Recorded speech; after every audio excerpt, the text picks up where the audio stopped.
G'day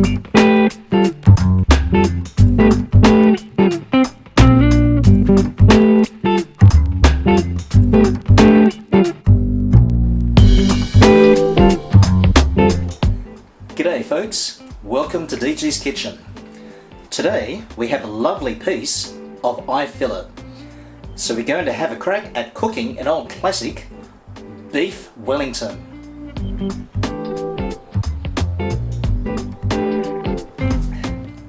Let's get cooking.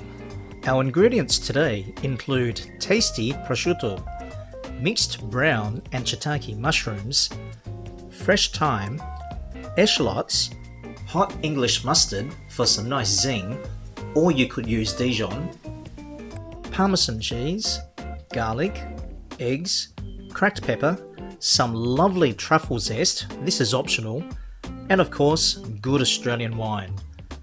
This one's a lovely Shiraz from Penfolds.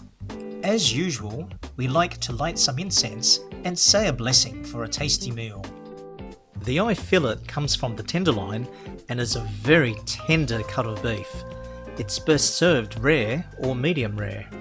I've tied the fillet with kitchen string to help keep its shape, which is important for the cooking process. Coat with some olive oil and season with salt and pepper.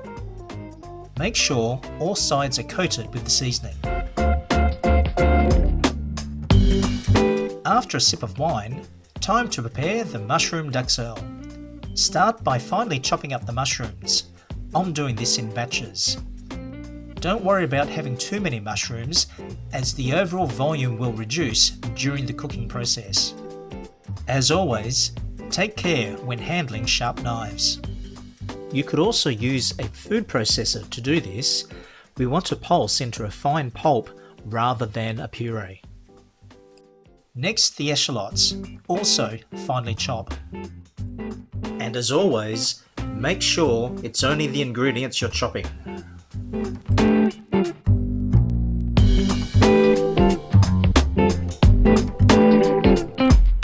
One more slurp and it's time for the garlic, also to be finely chopped.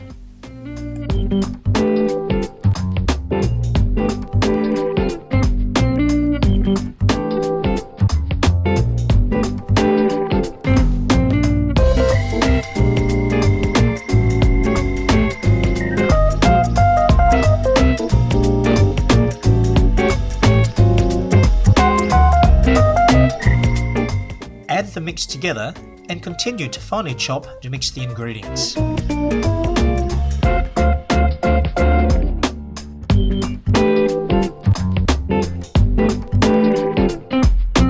Now to sear the beef. Heat a pan on high and add some olive oil.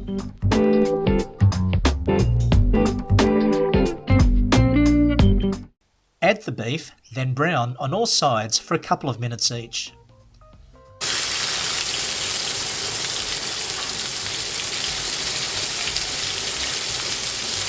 Don't you just love that sizzling sound?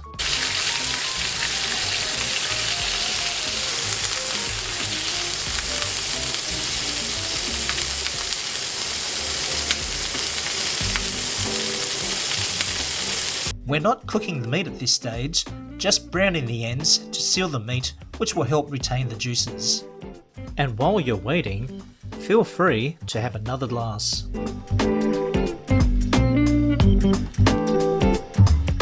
Make sure to seal the ends as well. Now take the meat off the heat and allow to rest. Whilst the meat is resting, coat all sides with mustard, which will add a nice zing.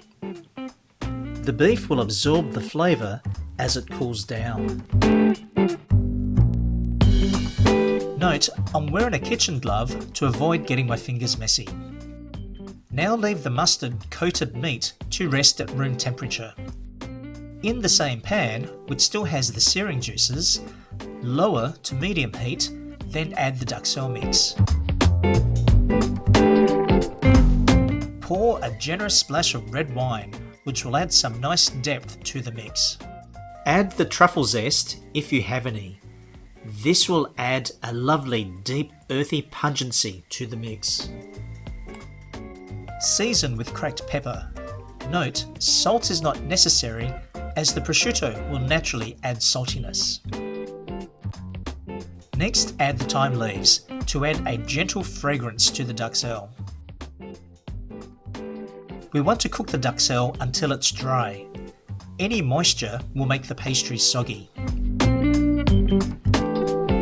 From time to time, press the mix to check if there's any liquid. After about 15 to 20 minutes, the liquid should have evaporated. This mix is still a little bit moist, so we'll give it a few more minutes. Once the daksil mix is dry, take off the heat and allow to rest. Must be time for another sip of wine.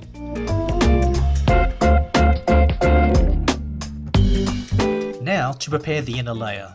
We've placed a couple of sheets of cling wrap to form a base. This will make it easier to roll the beef. Now layer the prosciutto. Overlap the slices which will wrap around the beef. Spread the daksil mix over the prosciutto. Notice how much volume of the daksil has been reduced due to evaporation of the liquid from cooking.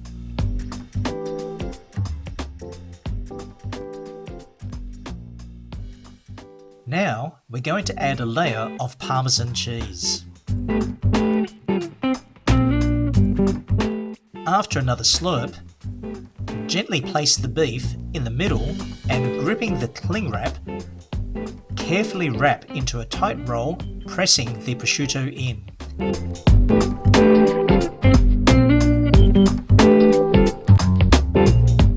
And careful not to spill your wine.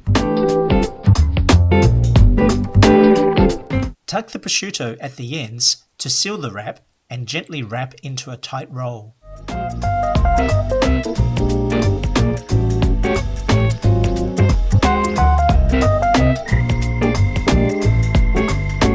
Place into the fridge for 15 to 20 minutes for the roll to set. Prepare the egg wash by cracking the eggs and separating the yolk from the whites.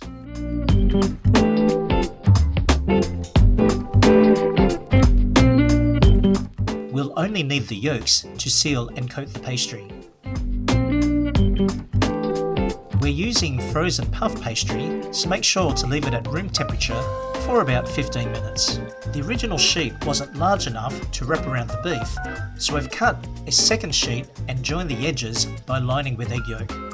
Unwrap the beef and gently place in the middle of the pastry. Coat the edges with the egg yolk.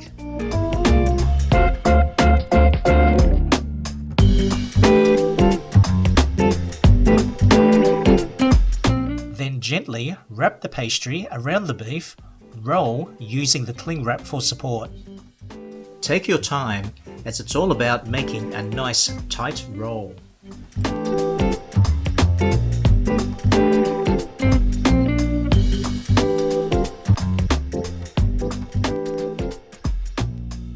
Fold the ends of the pastry and twist the cling wrap to form a seal. Wrap the roll as tight as possible, then place back into the fridge to rest for at least 5 to 10 minutes, or even overnight. It must be time to top up your glass.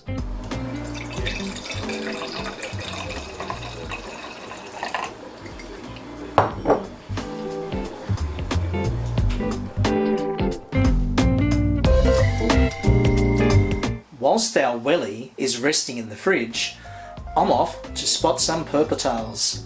See you later. Now that our welly wrap has had time to settle, remove the cling wrap and place into a baking tray. I've lined a rack with baking paper. Coat the pastry with the egg yolk, which will make a lovely glaze.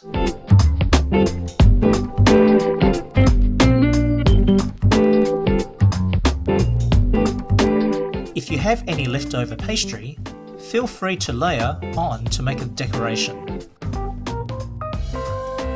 That was fun, and it made me thirsty. Turn the tray around and make sure to coat all sides of the pastry with the egg yolk.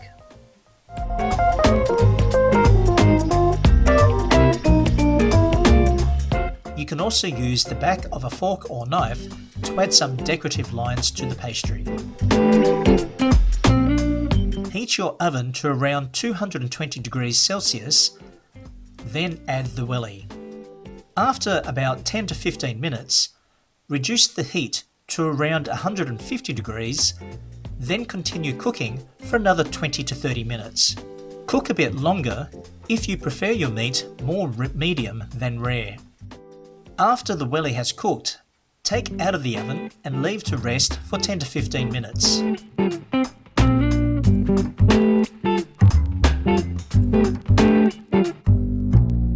Gently cut with a bread knife to reveal a juicy, delicious DG-style beef Wellington.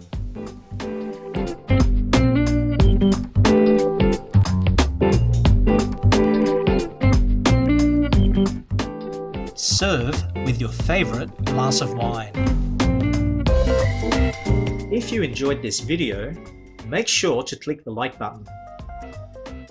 You can also click on the bell to receive notifications of new content. Thanks for watching, and we'll see you next time.